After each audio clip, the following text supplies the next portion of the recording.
आइए मंत्र पाठ करते हैं और कक्षा को प्रारंभ करते हैं। ओम विश्वानि देव सवितरदुरितानि परासुव यद्भद्रं तन्न आसुव। ओम शांति शांति शांति। नमस्ते आप सभी को। दान देना चाहिए। दान किसे देंगे? जहां वेद विद्या की पढ़ाई होती हो, वेद विद्या की उन्नति होती हो, वेद विद्या की वृद्धि होती है, वेद विद्या को बढ़ावा दिया जाता है, वहां दान देना चाहिए। अब ये जो बाबा हैं, इनके चक्कर में फंसोगे तो ये बाबा नाश कर देंगे। एक कबीरदास नहीं, ऐसे हजारों कबीरदास इस देश में पैदा हुए, अभी भी हो रहे हैं और आगे भी होंगे, इन्हें रोका नहीं जा सकता। लेकिन हमें देखना यह है कि हम कितने लोगों को इनके चंगुल से छुड़ा सकते हैं। नहीं छुड़ाए तो ये बर्बाद कर देंगे। कबीरदास का एक दोहा है, कहता है, कबीरा तेरी झोंपड़ी गलकटियन के पास, जिसके किए वो भरेगा, तू क्यों भया उदास।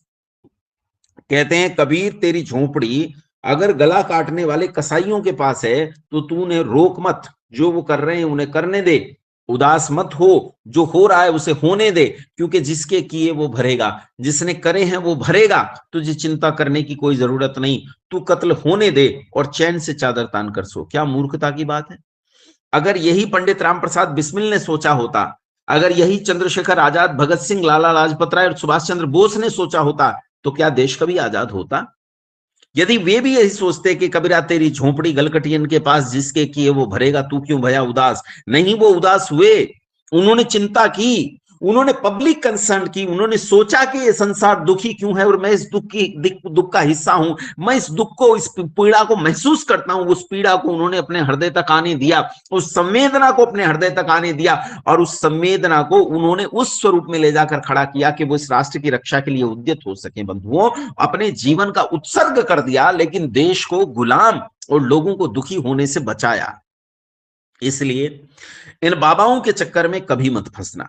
जो इन बाबाओं के चक्कर में फंसा उसका बेड़ा गर्क हुआ। ये बाबा जैमर हैं, जैमर बैक्टीरिया हैं, वायरस हैं, परजीवी हैं। ये जिस शरीर पर रहते हैं उसी शरीर का खून चूसते हैं। इसलिए बाबाओं से जितनी दूर रहोगे उतने सुखी रहोगे। इस गुरुडम ने, इस बाबावाद ने इस देश को बर्बाद करके रख दिया है, निकम्मा बना दिया है, पुरुषार्थहीन कर दिया है। यदि आपको इस संसार के कंपटीशन में उठना है, इस संसार की प्रतिद्वंदिता में उठना है, आपको इस संसार के विज्ञान के साथ होड़ करनी है, इस संसार की तकनीकी के साथ होड़ करनी है, इस संसार के वेल्थ के साथ, उसकी समृद्धि के साथ होड़ करनी है, तो आपको पुरुषार्थ पर डिपेंड करना पड़ेगा, बाबाओं पर, चमत्कारों पर और उनके मंत्रदान पर नहीं।